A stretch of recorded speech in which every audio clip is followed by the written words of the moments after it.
Welcome, everybody. I know I've seen a lot of you in the past. My name is Lisa Kaplowitz. I am the co-founder and executive director of the Rutgers Center for Women in Business, where we do three things: remove barriers, build community, and empower women. What we are really trying to do is we are really trying to create and build workplaces that work for women and everyone. I am excited to be here today with you for our wonderful webinar, Beyond the Ladder, Staying, Shifting, or Starting Something New. As you all know, success isn't one size fits all, especially for women. Navigating the mid-career while balancing work, caregiving, and other changing priorities.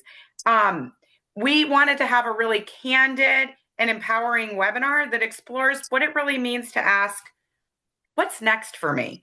Without making any knee-jerk decisions, reactive, or feeling pressure to conform to a single definition of what success means, of what ambition means. So you're going to hear from three amazing women with different stories who made intentional, proactive career choices. Two who stepped off the corporate ladder to start their own businesses, and one who decided to stay on because her organization worked with her in order for her to reshape work around her own path and her own life. So together, they're going to share, what they were thinking, because I think a lot of us are thinking this, why they did what they did, what was different from what they thought it was going to be, and what were the considerations that went into it, so we know what we should consider as we're thinking through this stage of our career life. Because in reality, you do have choices, and the right one for you is not necessarily the right one for others, and the right one for others is not necessarily the right one for you. So with that, I want to thank our corporate sponsor, Crum & Forster, for hosting this webinar and sponsoring the webinar for us. We have three amazing people here with us. Before I introduce them, I want to know from you all, because I want to introduce them when they're on the screen. How do you all feel about your overall job, career, and success? So if you see there's a QR code here on the far right, I think Viviana is going to put the code in the chat as well, so you can start. Okay, you see the poll everywhere there. Click it on. You just type one word. So these are word clouds. So it's a one-word response. How do you feel about your overall job and career right now?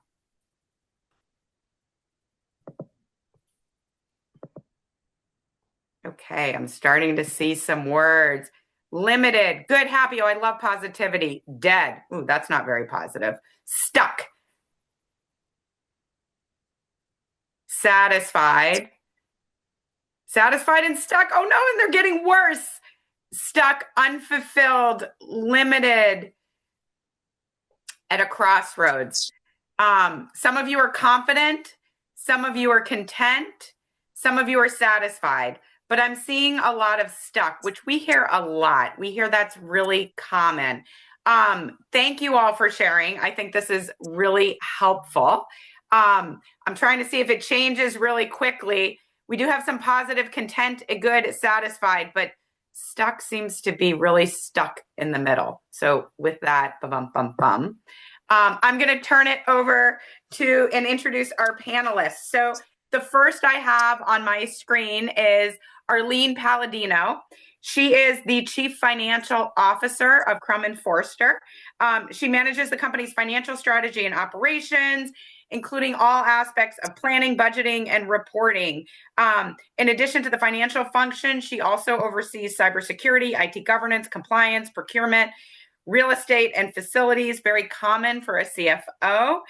She's a key leader of the executive leadership team, and she plays a pivotal role in driving operation excellence and supporting Crum & Forster's growth strategy. She has had an extensive career at Crum, spanning four decades.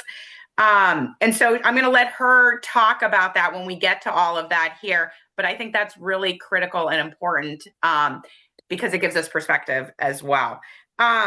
She was inducted in her University Fairleigh Dickinson's Business Hall of Fame and recognized for her outstanding leadership and professional achievements. So thank you, Arlene, for joining us. Next, I have Melissa Jenkins. She is the founder of women-owned and small business certified company BAM Desserts, which she started in December 2016. Before that, she held managerial positions at Lucent Technologies for over a decade, responsible for supporting domestic and international events for company sales and technology divisions. When she transitioned from corporate life, she dedicated herself to sales, transitioned to real estate. She's going to talk to you through all of her pivots as well. She has a BA in computer graphics, an MBA in global management. She served on several organizations: Somerset Business Partnership, Women's Business Enterprise National Council, Minority Supplier Development Council, and much more. Oh, and proud member of Delta. You're a Delta. Delta Sigma Theta sorority. I can't leave that out because I know these sororities are super strong and powerful. I met one of your sorors yesterday, actually. Karen Holtzberg, last but not least, is rounding out our panel. She is a strategic advisor and business export and import consultant for the food industry at oh my gosh, I'm having trouble. Sorry about that. Again.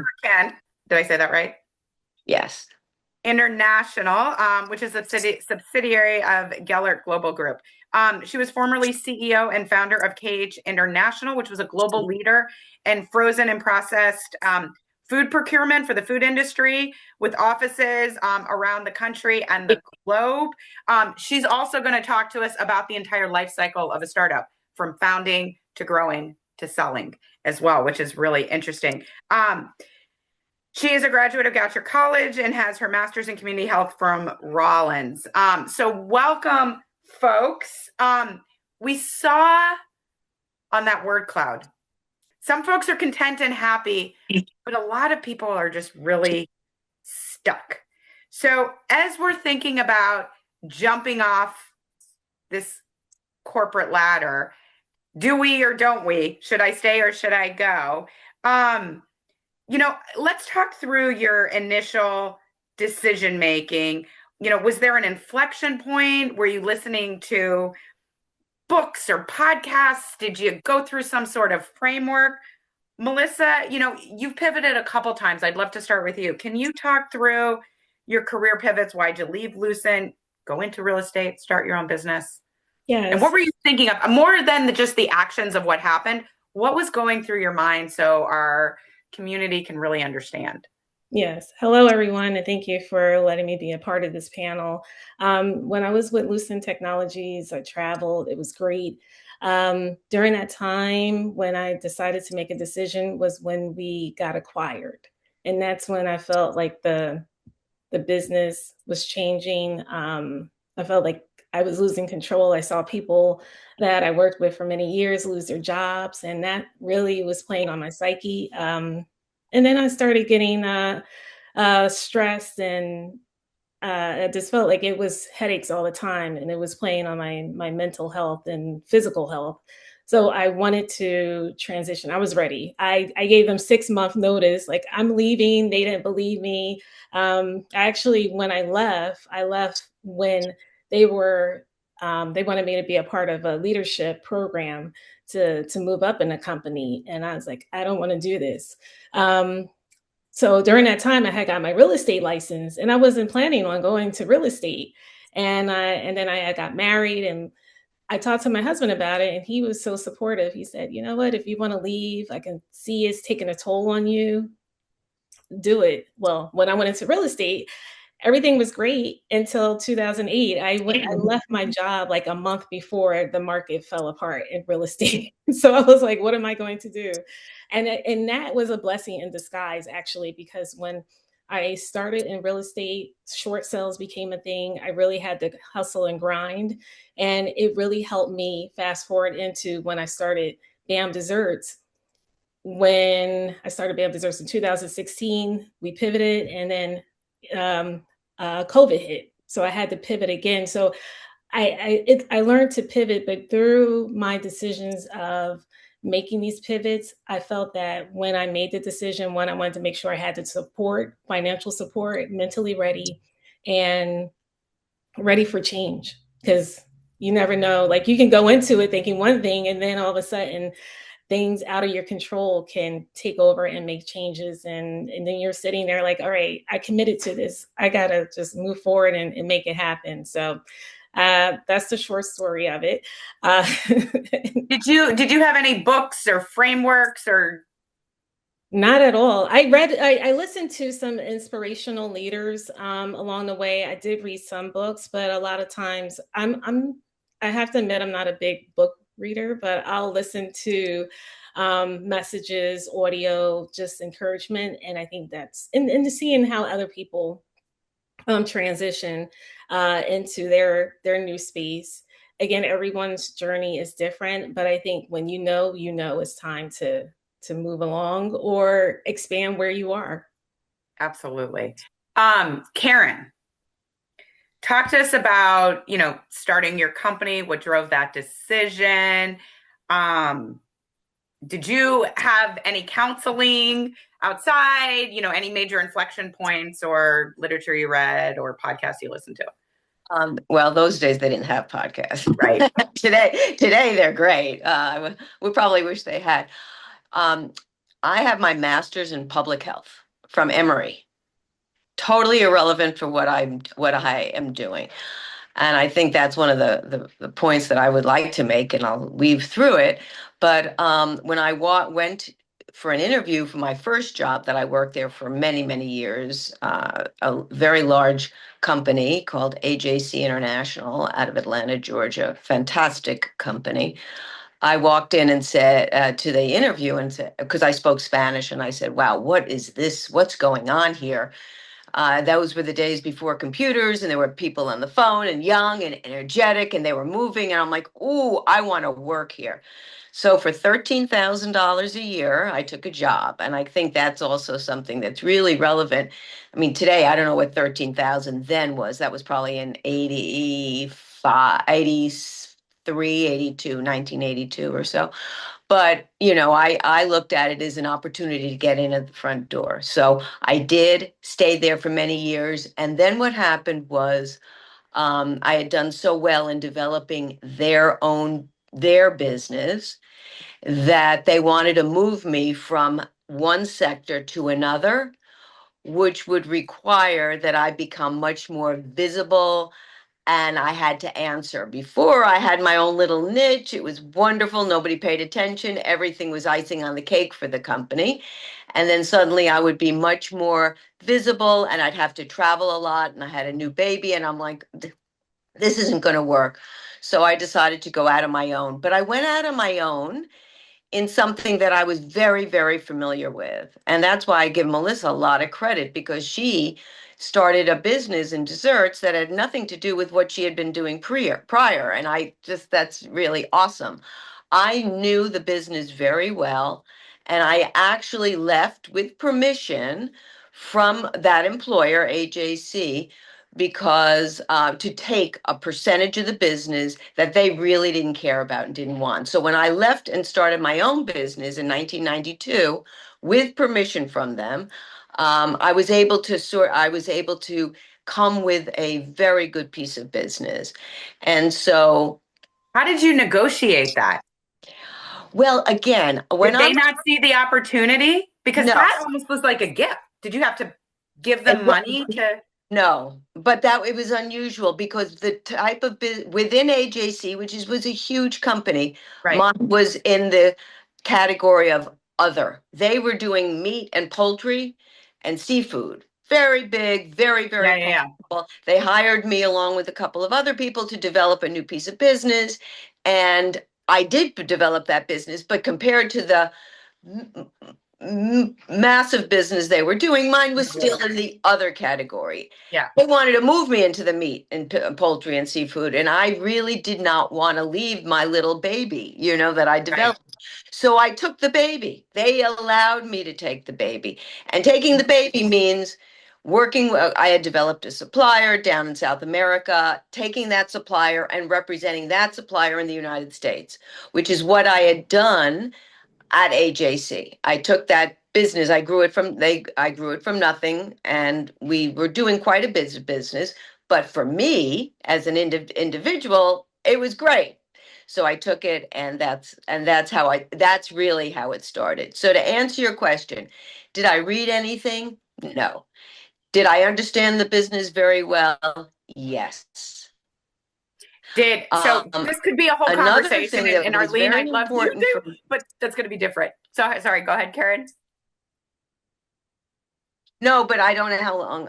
But what I would like to just talk about somebody that's maybe thinking along these lines. I started the business without any cash. You know, in our business Oops. was very important. You had to have to negotiate on the buy and the sell, and many times in the industry, you had to purchase product with cash before you would receive your money from your customer. So I had started that because of that. I started a brokerage company. So I didn't ever run into a problem.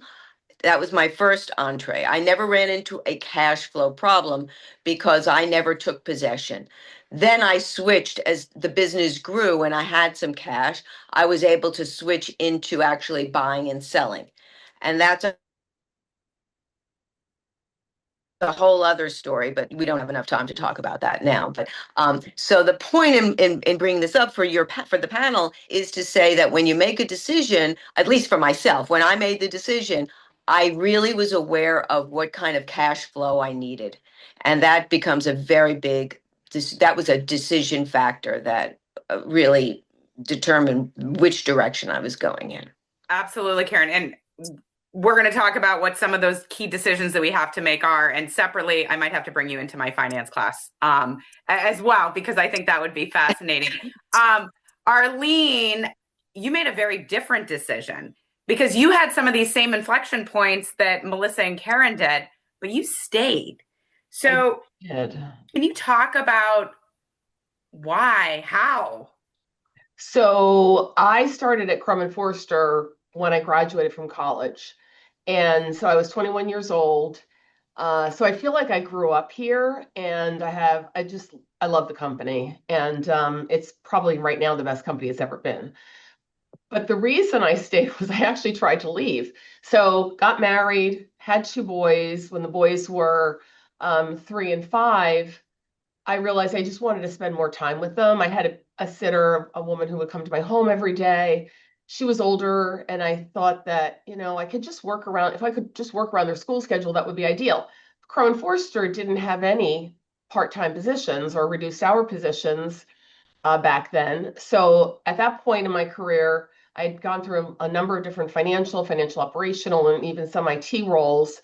I was working for the CFO at the time, and it was a woman who never had any children. And I went to her and I just explained that I needed to leave the company because I wanted to spend more time with my kids at home. And I knew that Crum didn't have any part-time stuff, but I wanted to give her advance notice so we could move my responsibilities to someone else. And she looked at me and she just said, "Well, you're not going anywhere. You are going to stay. I need you." And she said, "You just decide whatever hours you want to work, and that's what we're going to do." And so when you have a company and a manager that supports your work-life balance in such a way, it's impossible to walk away from that. I got exactly what I wanted. I did do a full-time job on a reduced hour basis, as we all know. It's not that the work went away. I did everything for her that she needed. This was probably around 2002. I went to reduced hours and I actually stayed on a reduced hour basis for 13 years. My younger son was in high school. So every now and then she'd ask me, "Aren't they in college yet? Can you not come back full time?" And I'd be like, "No, they're not." But when he was in high school and the older one had gone off to college, we had a lot going on. I implemented SOX 404 here, and that has a lot to do with financial controls. And I did that when I was on a part-time basis. But I think the message is that the company is so good to you that you want to be good back to the company as well. So when we were implementing SOX, we're owned by Fairfax, which is a big financial holding company up in Canada. I had to do calls every Friday with Fairfax to let them know how SOX was going. And this was around 2004 through 2008 when we were doing the implementation. And I was not working technically on a Friday. I would work between their school schedule Monday through Thursday. But I would make the time. Obviously, the company had been so good to me. I made the time. So I think it's a balance. You're doing a lot, but for me, giving up the pay was okay. I had a husband who was making money as well. I wanted to keep my foot in the business. I loved what I did, and the company just offered me the ability to do both. So it was fantastic. I never thought that they would come back to me and just say, you can work whatever hours you want. It was remarkable back then.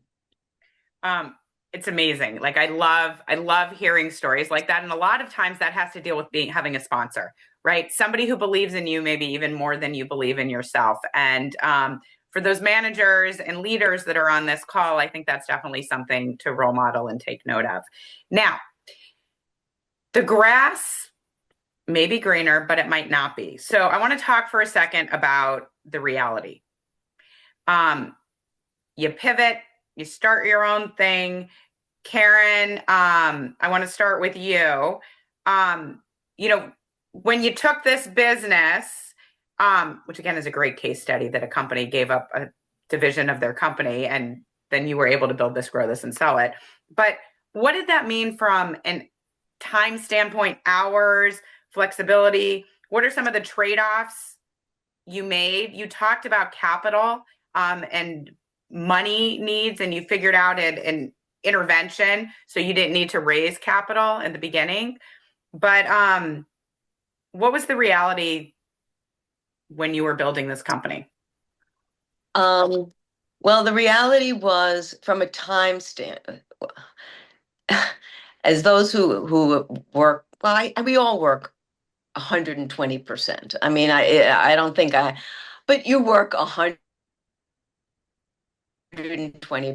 And you have a sense from the beginning. I didn't have any employees at that time. It was just me, which was great because I didn't have to worry about anybody else. I mean, when I sold the company, I had a lot of employees, like 30, but at that time I didn't. So you just work all the time, and you just work all the time, and you think about it all the time. I mean, it never turns off, and you do give up, right? Because I had a young son at that time. I started the company, well, a young daughter. I started the company in 92, and my son was born in 1985 and my daughter in 88. But I just had a very good circumstance. I had a very good situation. I had a husband who was unbelievably supportive and really helped build the business because he did. This was my business, but he was a very big part of it from a computer standpoint and IT part. But I also had help. So I was able to manage all of that.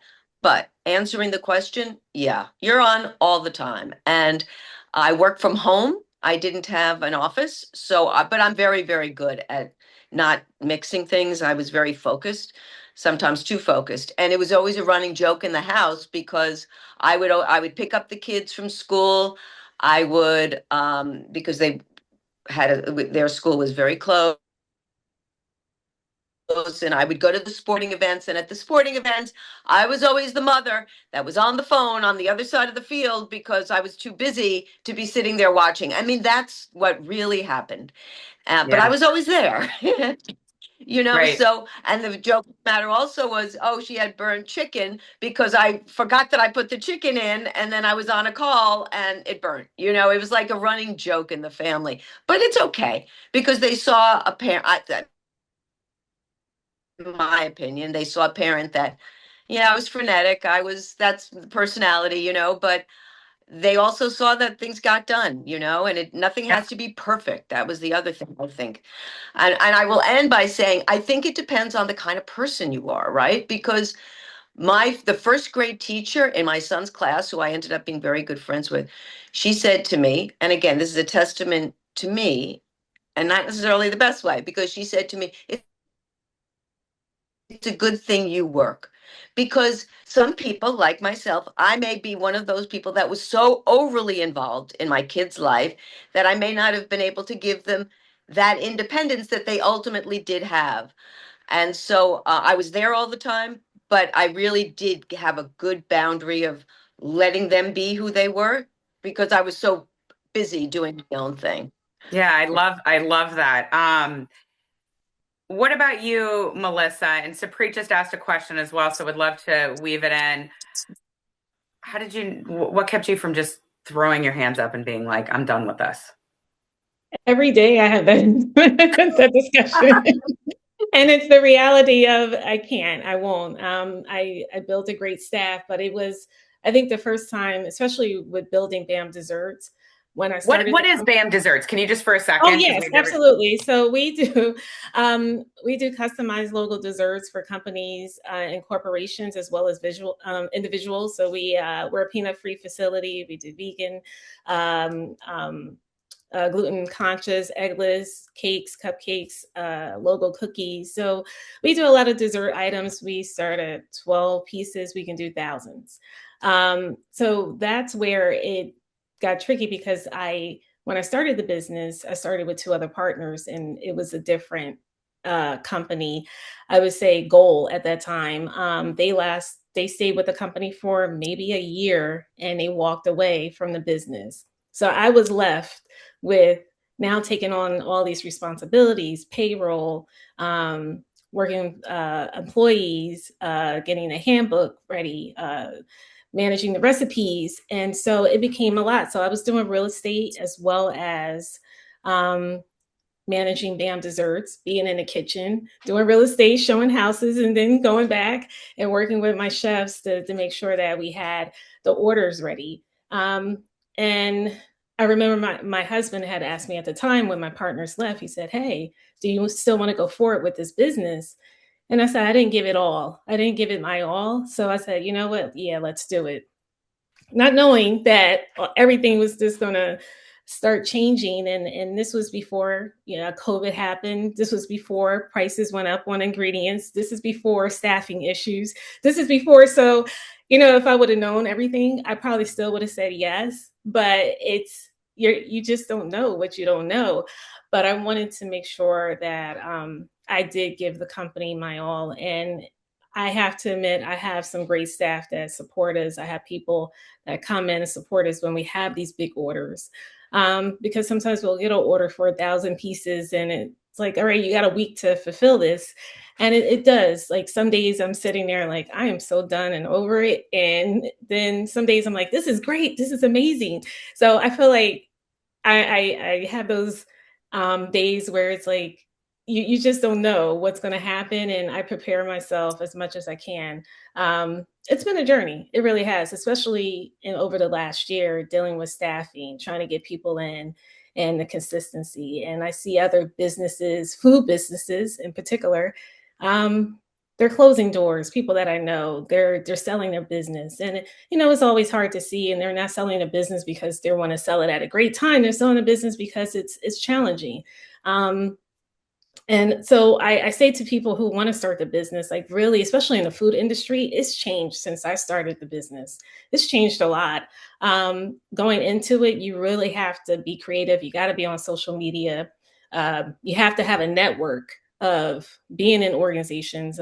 My network is being in my sorority, being in groups, being in networking groups, being out there as much as you don't want to, really showing up and promoting your business as much as possible. Because I do not like social media, but my team have forced me to do these social media clips, and it's been good. It really is, because a lot of times people want to know the person behind the business, and I'm more private, so getting myself out there is harder, but I have to do it for the business if I wanted to survive or thrive. Not survive, thrive. I love that. And I feel you because I've had to do the same thing even with our center, and I want it to be bigger than that. And so I have that same challenge. And I think women in particular have that double bind that we're feeling to be likable but tough. And then at the same time, you don't want to be overly promotional because then there's backlash against that. And all of these other things that tax our mental capabilities and emotional labor that goes into all of that. That's a separate webinar. But awesome. And Arlene, I want to flip a little bit. For companies that aren't as supportive as Crum and Foster, what advice do you have for mid-career women in those organizations on how to approach those conversations with their manager about what they actually need? And how has your experience with your manager and the flexibility and accommodations you received, how has that changed or shaped your leadership approach to your mid-career employees? My advice to mid-career employees is to be honest and open and transparent about what your goals are.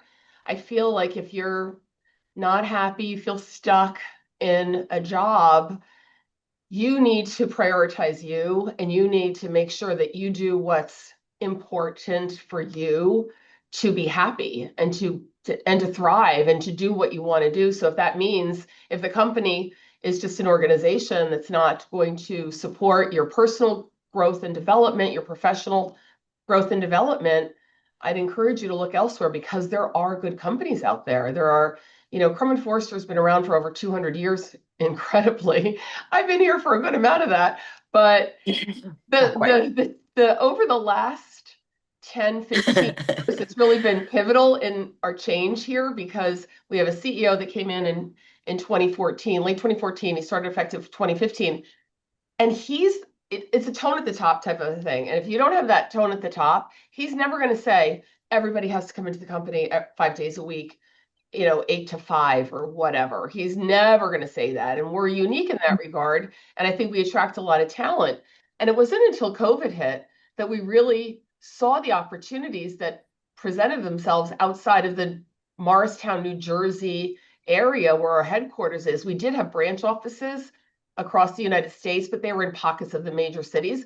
Now we can hire anybody anywhere and plug them in and have them work effectively. So it's not like it really has opened up our ability to recruit and get the people we need for the role rather than being faced with who's available in the area that we need to operate in. So advice to people is if a company is not willing to work with you, look for other companies because they're out there. And if you want to stay within an organization, I'd encourage you to do so. I feel like you need to just be honest and find out the answer. I feel it's worth a conversation with your manager about here's where I really want to go. Here's what my career objectives are. Is there a way for me to get there? And if the answer is yes, then stay with the company and do whatever you can to thrive and grow there. But if the answer is no, and they're being honest with you, then I feel like you need to start looking for other opportunities. There's a lot of companies. We just got our 5th year of a great place to work, and they publish statistics on companies that are part of a great place to work, and they're in all different industries. It's not just insurance specific. So I think there's a lot out there that you can really dig into. I will say that there's trade-offs too of working on a reduced hour basis. I probably could have been CFO a little sooner in my career, but I moved into this role in 2017 when the former CFO unexpectedly resigned. I had moved back into internal audit. I was the SVP of audit at the time, and I just thought I'd end my career here in audit. So when this role opened up, I was like, well, maybe I should think about it. But I feel like if I had been here full time for my whole career, I probably could have moved into the role better. So you do give up opportunities. That said, I was still made a vice president while I was working on reduced hours when they needed me back in internal audit. So become indispensable to the company, and then you're going to find out that they can't really live without you. So they'll try to make it work for you. No, I love that. The other question I have, and now I want to talk about as people are feeling stuck, right? What should they be considering? And on our prep call, I think every single one of us, and by the way, I've pivoted 100 million times in my career too, or at least 5, and step back. We weren't the only breadwinner. And we had financial resources, which is an incredible privilege to be able to even make these kinds of decisions. And so I just want to acknowledge that and also ask, what else should folks think about as they're pivoting? What should they be considering from a time standpoint, financial standpoint, personal standpoint? What are some of the ahas that if you had to go back and look again, what would you coach and guide folks to think about as they're going through this transitional phase? Melissa, can I start with you? Yes. That's a good question. I think outside of the financial, making sure that you have the finances in order and you have some support because things change, especially I can speak to the food industry, but I'm sure all industries. Um, you have to be prepared. Like when my partners left, I was doing real estate. Real estate, the money I was making was covering payroll for my staff. And so that sometimes it was like, ugh. Some days were challenging. When payroll would come around, I would always stress out. Sometimes I still do. But also during the period where in the last 4 years, my parents, they got really sick. So trying to manage the time, running back and forth to the hospital, being at the store, talking to customers. And the thing I didn't realize, like sometimes, and I deal a lot with corporate, at the end of the day, when you have things going on personally, you still have to fulfill those orders. And you can have a team that supports you, but I still need to be there to manage it to some extent, especially some of our bigger accounts. And that's hard because you got to be in the right mental state of mind. That's what you don't really prepare for as an entrepreneur, like those hard days that you have to deal with. Because at the end of the day, your corporate client's like, well, I need this order fulfilled by this date. And, I'm sorry you're going through this, but I still need this order fulfilled Right. by Nobody this date. cares. And, and that's the thing. That was probably the biggest challenge for me. And you don't have you didn't acquire outside funding, right? No venture capital funding or anything like that. It's self-funded. Yeah, pretty much. I got some loans through the state and applied for grants, but I don't have any additional partners, venture capitalists. Okay. And Karen, when you started out, you didn't have any external funding either? No, I had no external funding. And over the course of my career, when I stopped brokering and actually taking possession, I took out, it was loans. I never had a partner. I was 100%.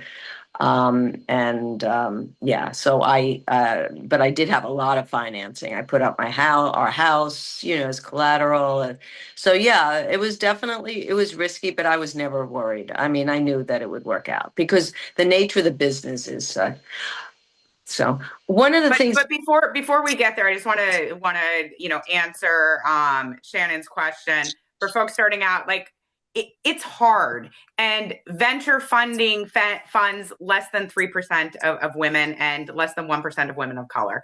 And so, one of the things we need more women in the financial ecosystems. We need more female investors. We need more women that are entrepreneurs. But it's hard. There's no magic bullet. Like I said earlier, a lot of people who are fortunate enough to start their own companies are coming from a place of privilege where they're able to get a loan, where they have assets that they can collateralize. When you're trying to raise money from venture funding or, an incubator or something like that, you do have to put together the business plan with the financials, that's a whole separate category. There's probably a whole separate webinar on how to do that. So Karen, what else quickly, did you think about did you have to consider? So it doesn't sound like the finances were as big of a consideration. Time, personal, what else was kind of going through your mind? Or when I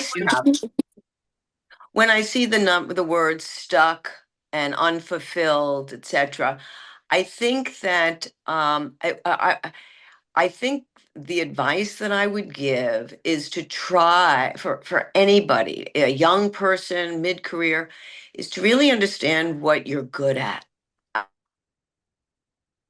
I think that to hone in on one's strength and then try to be the best at that position. So if anybody's thinking about leaving or doing something else, and this is a whole other webinar, I think, but really understanding how can I be the best at what I can offer to the company, and the company can offer to me.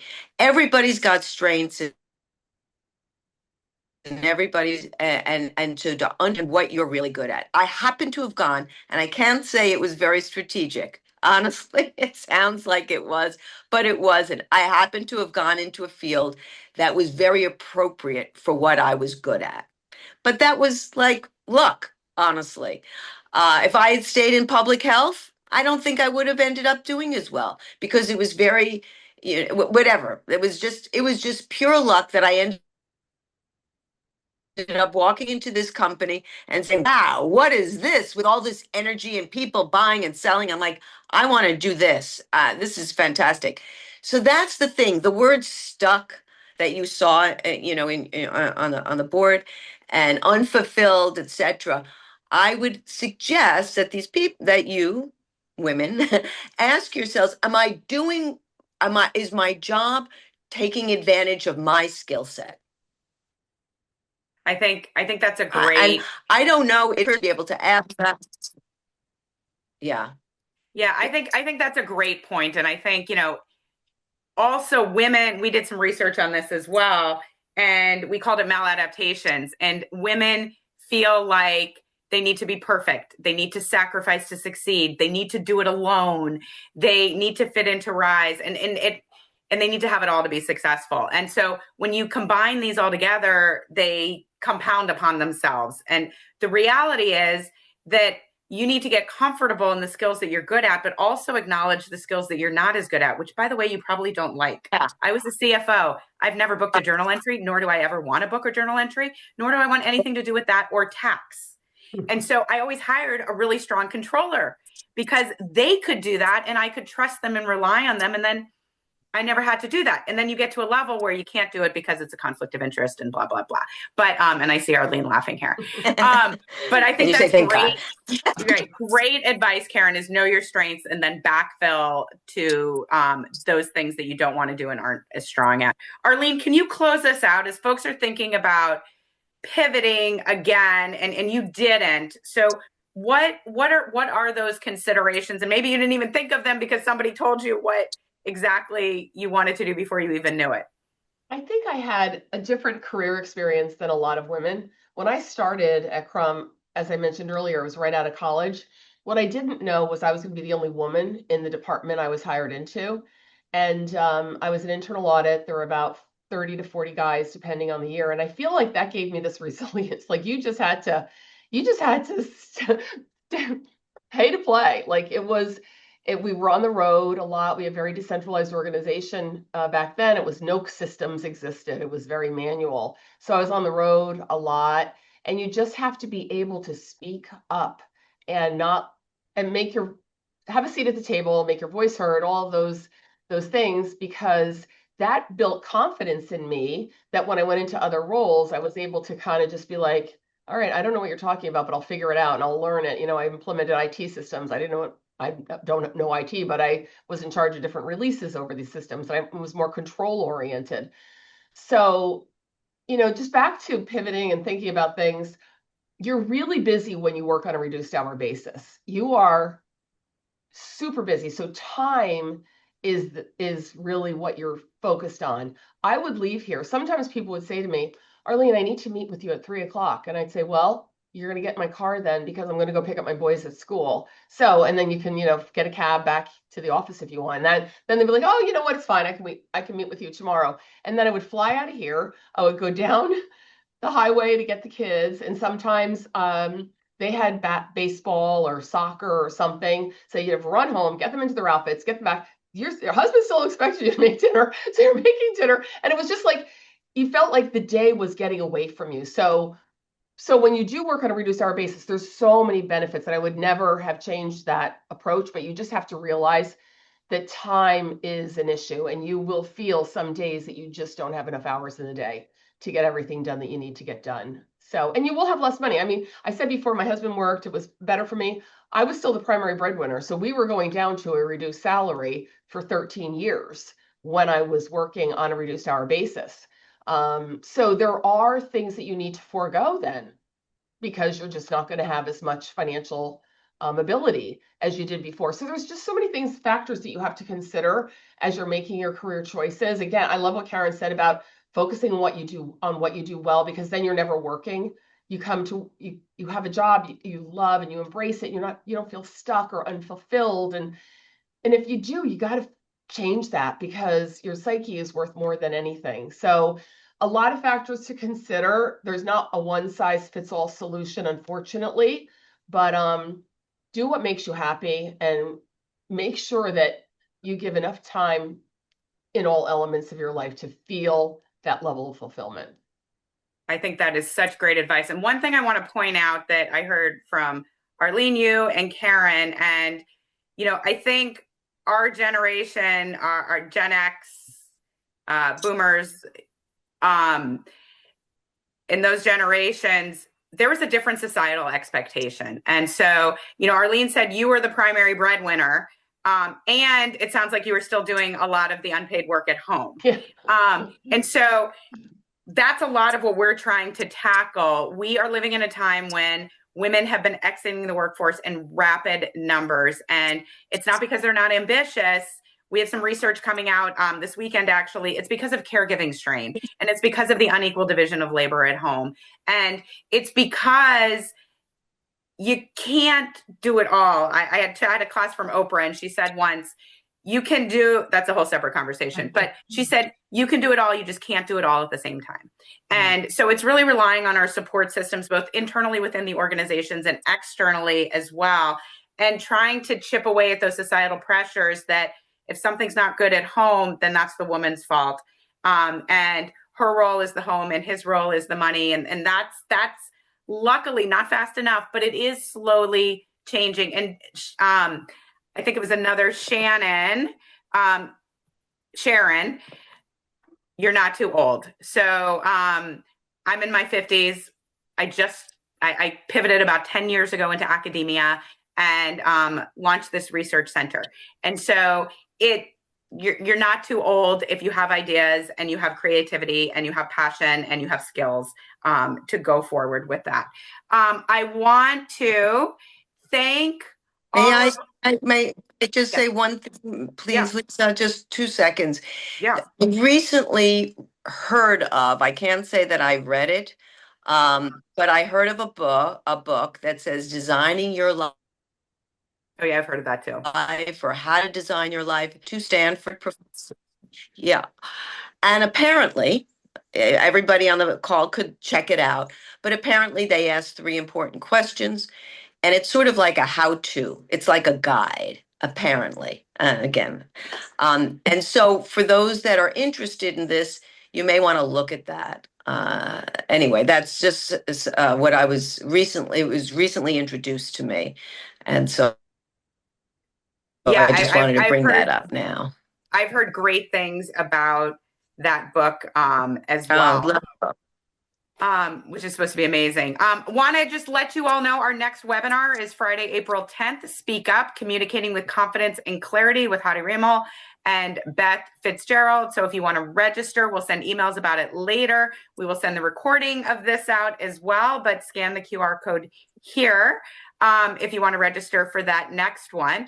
I want to thank our participants, Arlene, Melissa, and Karen, and of course, our corporate partners who make all of this happen. So thank you all. Have a fabulous rest of the week and weekend. This is Women's History Month. So if you are inclined, we are 100% self-funded. We welcome any contribution you can make. We have donors that are matching us this month. So for the first 100 donors, we unlock $50,000. So thank you all. Have a wonderful week. And again, join us in making the workplace work for everyone.